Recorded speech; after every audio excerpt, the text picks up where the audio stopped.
Editorial nga Dritare.net. Kur bota përballet me kriza të mëdha, vendet e vogla nuk mbeten kurrë të paprekura. Shqipëria është një vend i vogël, por me një pozicion të madh strategjik, dhe historia na ka mësuar se në Ballkan çdo valë e madhe përplaset fort. Sot jemi dëshmitar të një bote gjithnjë më të polarizuar, me lider më të paqëndrueshëm, më të zhurmshëm dhe më të papërgjegjshëm se kurrë më parë. Dhe pyetja që shtrohet është: çfarë do të ndodhë me Shqipërinë nëse kjo krizë globale shkon drejt një përplasje më të madhe? Ekonomia është e para që goditet. Shqipëria varet nga importet dhe diaspora. Një luftë e gjerë, qoftë në Europë, lindjen e mesme apo Azinë, do të sjellë rritje të çmimeve, veçanërisht të karburanteve, grurit dhe energjisë, rënje të remitancave nga shqiptarët që jetojnë jashtë, nëse ekonomitë e vendeve pritëse përkeqësohen, ngadalësim të turizmit, i cili është kthyer në një shtyllë të rëndësishme të ekonomisë sonë, shoqëria në frikë, pasiguri dhe shpërqendrim.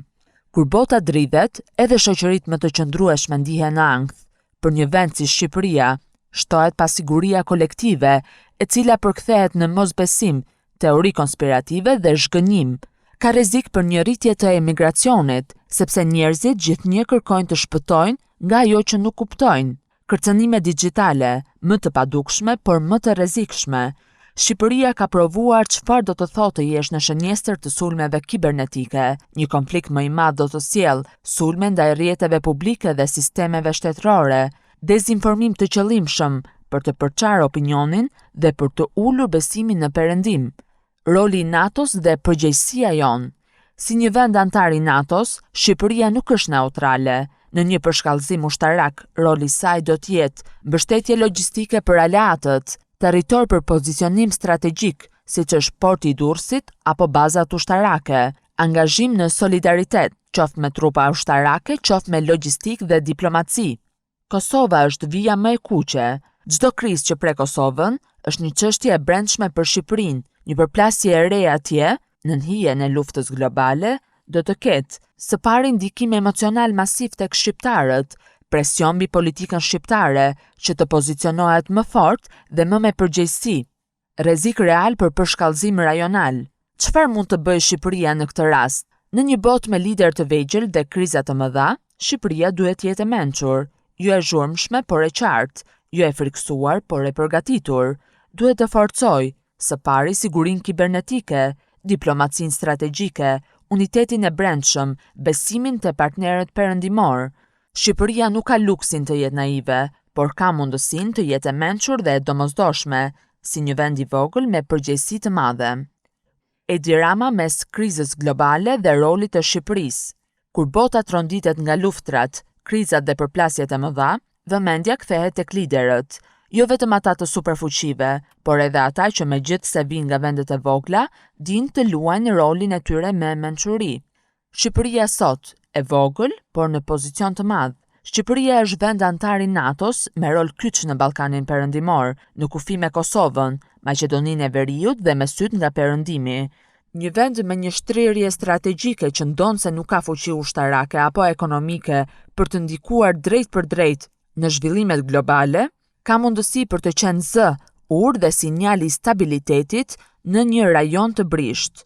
Dhe në këtë rol, Edi Rama ka treguar disa cilësi që e bëjnë të dallohet. Një zë që dëgjohet. Rama ka një stil të vetin komunikimin ndërkombëtar, shpesh ironik, ndonjëherë provokues, por gjithmonë i qartë dhe i drejt për drejt. Në një kohë kur shumë liderë europian duken të zbedh dhe të ngurtë, Rama del jashtë kornizave, dhe kjo e bën të dëgjohet. Ka folur hapur për vonesat e BE-s për integrimin e Ballkanit, për hipokrizinë e perëndimit në trajtimin e refugjatëve, për rrezikun e rritjes së ndikimit rus e kinez në rajon. Rrjete dhe marrëdhënie. Edi Rama ka ndërtuar marrëdhënie personale me lider të rëndësishëm, nga Macron e Meloni te Erdogan e Vučić. Kjo e bën një aktor që nuk e injoron dot askush në Ballkan. Në një kohë kur SBA-t dhe BE-ja po përpiqen të ruajnë ekuilibrin në rajon, Rama është shpesh ndërmjetësi i heshtur ose i zëshëm, që ndihmon në ruajtjen e këtij ekuilibri. Kufizimet e një lideri të vogël në një kohë të madhe. Por përtej fjalëve dhe skenës ndërkombëtare, Rama mbetet një lider i një vendi më të vogël, që do të thotë një ekonomi më e brisht dhe institucione të dobta. Një lider simbolik, por i rëndësishëm. Edi Rama nuk është një lider që do të ndryshojë rrjedhën e një lufte botërore, por në një kohë kaosi dhe zhurme, ai mund të jetë një zë i arsyes për Ballkanin, një sinjal që Perëndimi duhet ta dëgjojë dhe një shembull që vendet e vogla nuk duhet i humbin nervat kur bota humb busullën.